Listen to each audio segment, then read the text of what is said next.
Hi friends, how are you? Birthday సందర్భంగా నేను మైసూర్ పాక్ తయారు చేస్తున్నాను. దానికి కావాల్సిన పదార్థాలు: 1 కప్పు శనగపిండి, 2 కప్పుల చక్కెర, 2 కప్పుల నూనె, కొంచెం యాలకుల పొడి, తగినన్ని వాటర్ తీసుకోవాలి. మనకి పాకానికి సరిపడా వాటర్ తీసుకొని ముందుగా స్టవ్ ఆన్ చేసి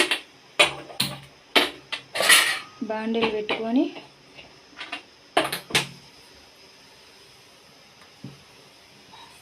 కొంచెం వాటర్ తీసుకోవాలి.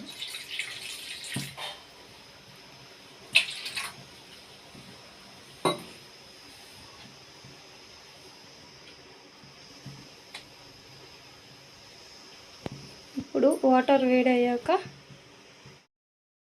2 కప్పుల పంచదార,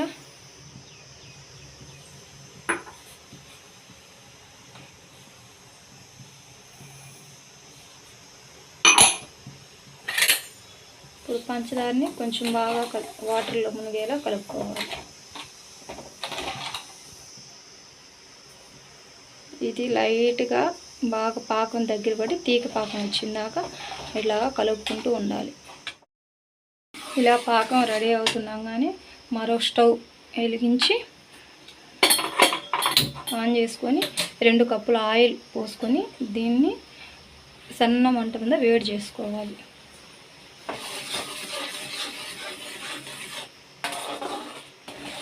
ఒకసారి పాకం రెడీ అయిందో లేదో చూసుకుందాం. పాకం చూడండి, ఇలాగా కొంచెం ఇట్లాగా వస్తే చాలు. ఇంటి పక్కన పెట్టేసి శనగపిండి తీసుకొని గ్యాస్ సిమ్లో పెట్టుకొని ఇట్లా పోసేసుకోవాలి. ఇప్పుడు ఇలాంటి విస్కర్ని తీసుకొని ఇట్లాగా సిమ్లో పెట్టుకొని కలుపుతూనే ఉండాలి. ఇట్లా 5 మినిట్స్ కలిపాక ఇలాగా గ్యాస్ సిమ్లో పెట్టి ఇట్లా 5 మినిట్స్ కలిపాక ఇట్లా దీన్ని బాగా దగ్గర పడేదాకా కలుపుతూనే ఉండాలి. సరే ఫ్రెండ్స్, ఇలాగా కలుపుతూ ఉంటే ఇట్లాగా పాకం దగ్గరికి వస్తుంటుంది. ఇట్లా కలుపుతూనే ఉండాలి.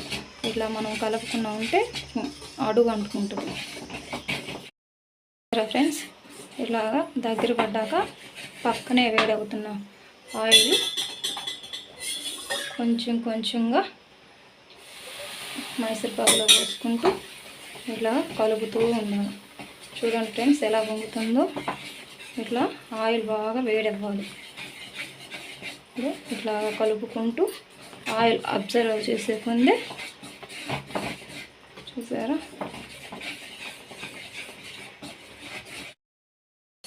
ఇలా కొంచెం ఆయిల్ పోసుకుంటూ ఇలా కలుపుతూ ఉండాలి ఫ్రెండ్స్. ఇప్పుడు ఈ విస్కర్ని పక్కన పెట్టేసి మనం గరిటె తీసుకుందాం. చూసారా ఫ్రెండ్స్, ఇలా కలుపుతూ ఉండాలి. చూసారా ఫ్రెండ్స్, మైసూర్ పాకు ఇలాగా. ఇప్పుడు ఒక ట్రేలో ఇక్కడ మనం ట్రేలో పోసుకున్నాం. ఇక్కడ నేను కొంచెం చేశాను కాబట్టి ఇట్లా హాఫ్ వరకే పోసుకున్నాను. అలాగే మీరు మరిగింతగా చేసుకుంటే ట్రే మొత్తం పోసుకోవచ్చు. ఇప్పుడు ఒక 10 నిమిషాలు చల్లారాక మళ్ళీ చూద్దాం.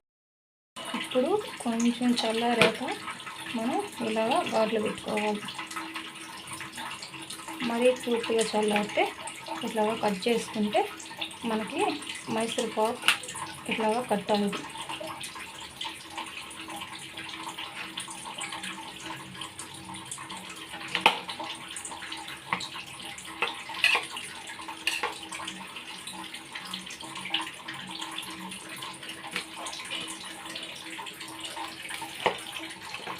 చూసారా ఫ్రెండ్స్, ఎలా వచ్చిందో.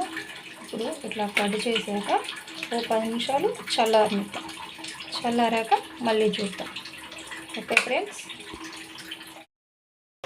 చూసారా ఫ్రెండ్స్, ఇలాగా మైసూర్ పాకు పూర్తిగా చల్లారినాక ఇలాగా చాక్ తీసుకొని ఇలాగ సైడ్ చేసుకొని ఇలా మైసూర్ పాకు పీసెస్ని ఇలా విడివిడిగా చేసుకోవాలి. చూసారా ఫ్రెండ్స్ మైసూర్ పాకు ఎలా వచ్చిందో, లోపల ఒక కలర్లో పైన ఒక కలర్లో ఇలాగ చాలా బాగా వస్తుంది. ఒక్కసారి మీరు ట్రై చేయండి, నచ్చితే లైక్ చేయండి, షేర్ చేయండి, సబ్స్క్రైబ్ చేయండి. Okay friends. సారీ ఫ్రెండ్స్, ఇక్కడ ఏలకల పొడి వేసే వీడియో మిస్ అయింది, సారీ. ఇప్పుడు మైసూర్ పాక్ ఎలా ఉందో కామెంట్ చేయండి. Okay bye.